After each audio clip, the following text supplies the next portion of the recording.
Vous savez, on dit souvent dans les travaux, quand vous faites une maison, il y a 90% qui est fait en une fois et 10% de la finition, ça prend autant de temps que bon. Là, c'est exactement la même chose pour le roman. Gilles Barthelins, je suis écrivain, romancier. J'ai aussi une petite chronique à la radio. Et oui, moi je travaille à l'université. Donc évidemment, les modalités d'écriture sont très variables entre ce qu'on peut appeler du journalisme, voilà, jusqu'au roman, en passant par des essais ou des articles plus scientifiques. Je crois au besoin de se poser dans un fauteuil, à l'abri du monde, à l'abri du bruit. En tout cas, moi, à quoi répond une histoire, non comme écrivain, mais comme lecteur, c'est toujours un moment dans la journée qui soit ni de l'écran, ni de la famille, autre chose. Vraiment, ça répond à un besoin de... pas du tout d'évasion, mais de recentrement, de calme, de silence, d'intériorité. Des modèles littéraires, oui, on en a toujours. Alors, je ne sais pas si c'est des reconstructions a posteriori, mais je dois dire que... Alors, ça va vous paraître peut-être banal, mais on est frappé quand même quand on commence à être lecteur par des auteurs comme Proust, Nietzsche dans mon cas, Joyce, Céline, Dostoïevski et Claude Simon, qui reste pour moi une sorte de sommet. J'avais été beaucoup marqué en poésie parce que souvent quand on commence à écrire, d'une manière ou d'une autre, on peut écrire des poèmes, et par Yves Bonnefoy notamment. C'est vraiment des auteurs qui ont compté, sur lesquels je reviens. Quand je vais en vacances, je peux reprendre le premier volume de La Recherche, je peux reprendre un morceau du Voyage au bout de la nuit, je peux reprendre La Route des Flandres de Simon, tout le temps. Je n'ai pas été formé à l'écriture romanesque.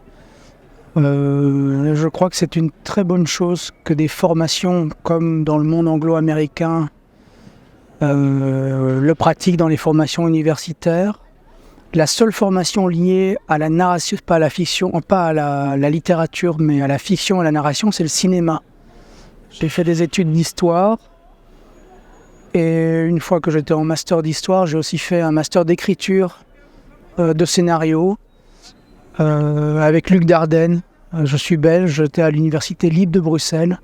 Et il y avait une formation d'écriture du scénario, donc j'ai fait cela, mais dans la seule mesure où j'écrivais déjà. C'est-à-dire que je n'ai pas fait ça pour apprendre à écrire. Bien sûr, ça vous donne un cadre, parce qu'il y a une technique de didascalie, d'économie d'écriture, mais j'ai pas appris la littérature de type romanesque. Dans cette formation, j'écrivais déjà, et je crois que on est autodidacte, d'une certaine manière, on est d'abord des lecteurs. J'ai lu assez tard, mais quand j'ai lu, j'ai vraiment lu. Et c'est moins les histoires que la manière de rendre des atmosphères et un monde qui m'ont toujours marqué dans le style des auteurs. Alors non, mais je vais vous raconter une histoire parce que j'ai écrit un premier roman qui s'appelle 2 kg 2, qui est publié chez Lattès à la rentrée 2019.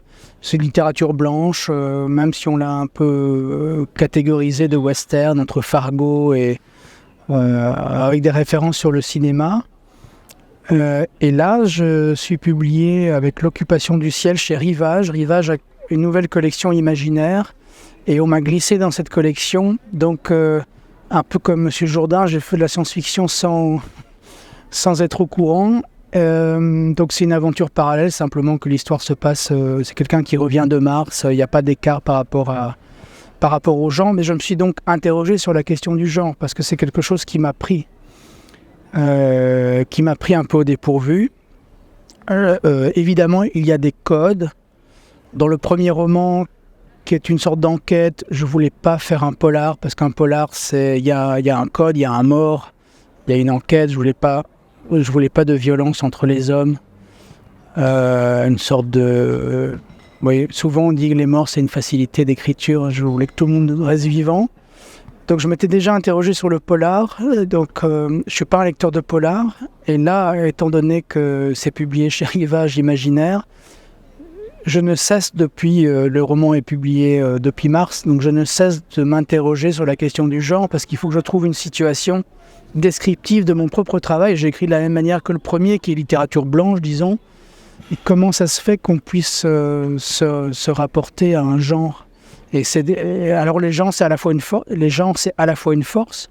On peut très bien se dire qu'on explore le polar pour le subversif, le transformer de l'intérieur, et puis la science-fiction pour la transformer. Mais vraiment, dans mon cas, c'est plutôt impromptu. Et le genre, je ne suis pas certain qu'en apprenant le roman, il faille apprendre par genre. À mon avis, il faut apprendre par passion, par auteur, justement.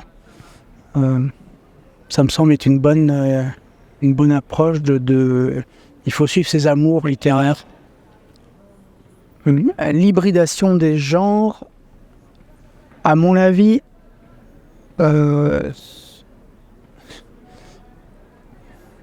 soit c'est une si vous voulez, le champ littéraire lui-même est construit par genre, donc c'est d'autres prix, d'autres librairies, d'autres placements, d'autres rencontres. Donc soit vous décidez de répondre négativement ou de transformer un peu, de venir chambouler toutes ces catégories. Donc vous faites quelque chose qui est hybride, mais pour vous c'est peut-être pas hybride, c'est mon cas. C'est-à-dire que oui, on a pu dire c'est entre le thriller technologique, l'éco-fiction, la littérature, le flux de conscience, tout ça c'est simplement de rapporter des étiquettes qui, pour moi j'ai pas essayé d'avoir un jeu de cartes si vous voulez, en disant tiens cette fois-ci je vais mettre cette carte sur la table, celle-là et celle-là. Ça aurait été de procéder avec le champ littéraire. Mais le travail préparatoire du roman, il se joue toujours dans le précédent. C'est-à-dire que le précédent, il contient toujours le suivant. À mon avis, vous avez des intuitions, des choses qui se sont jouées dans la narration du premier ou du deuxième, qui vont s'actualiser dans le suivant.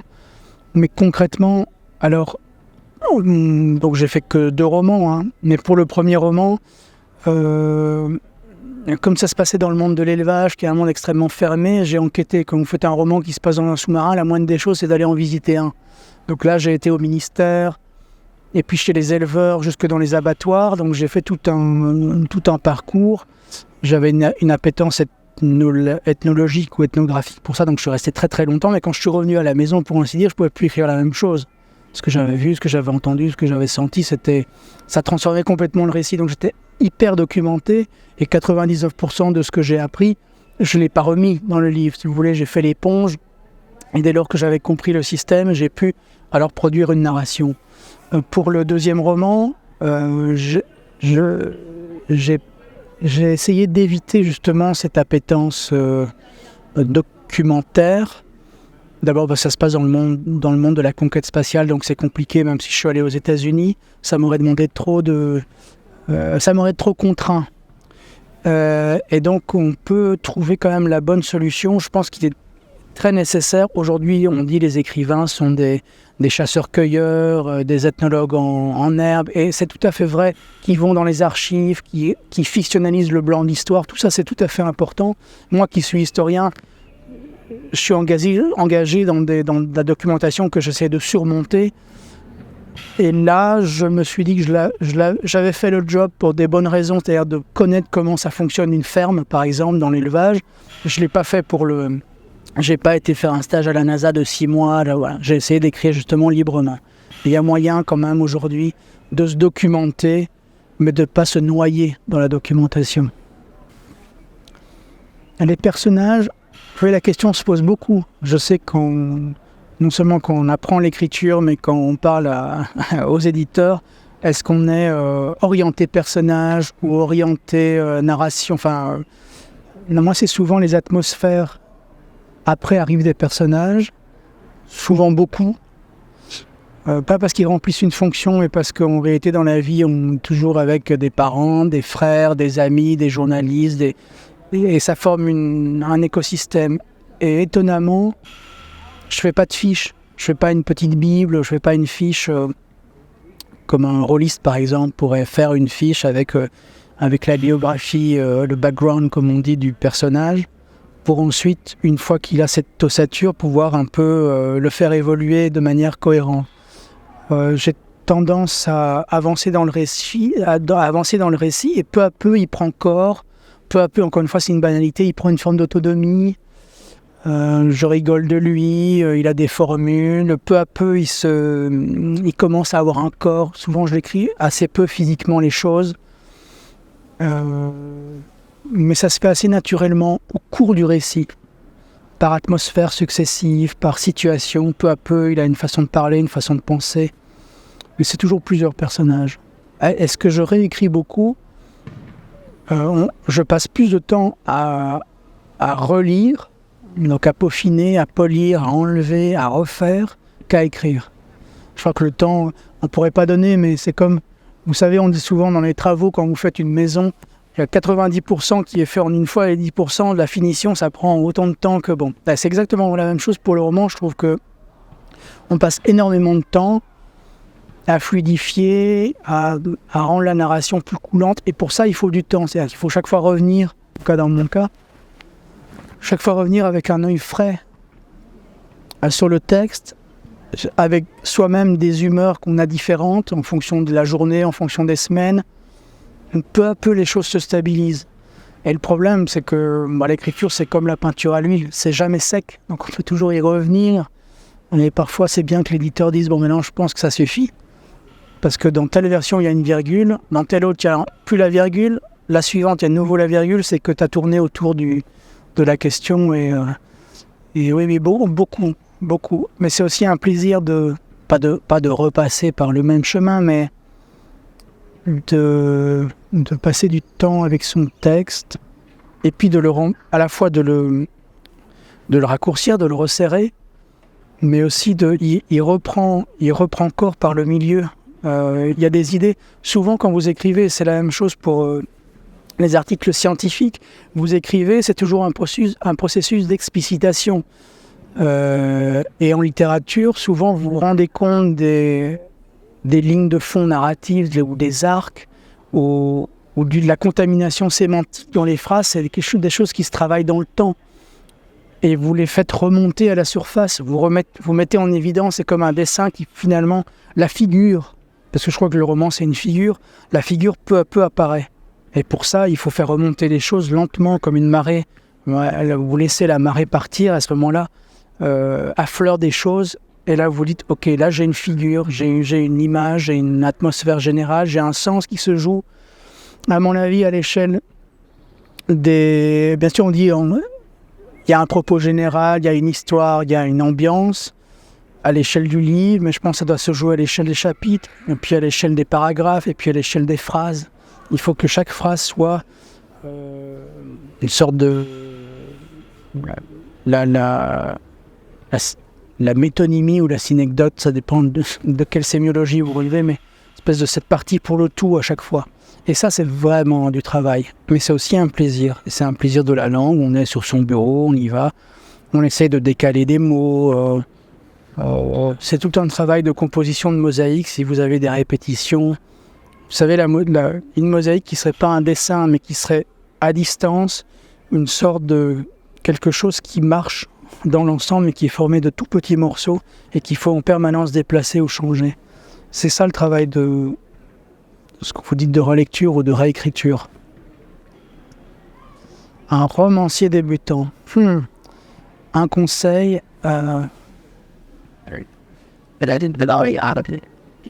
C'est une réponse pour botter en touche, mais j'avais été très interpellé par le livre que Stephen King a fait sur la façon d'écrire. Il y a quelques livres clés et je trouve que celui de King est un des meilleurs. Alors, l'intelligence artificielle, c'est marrant parce que la semaine dernière, je donnais encore un cours sur les générateurs d'images par IA. Et je revenais à parler évidemment de l'écriture, parce que finalement, c'est par là que ça a commencé.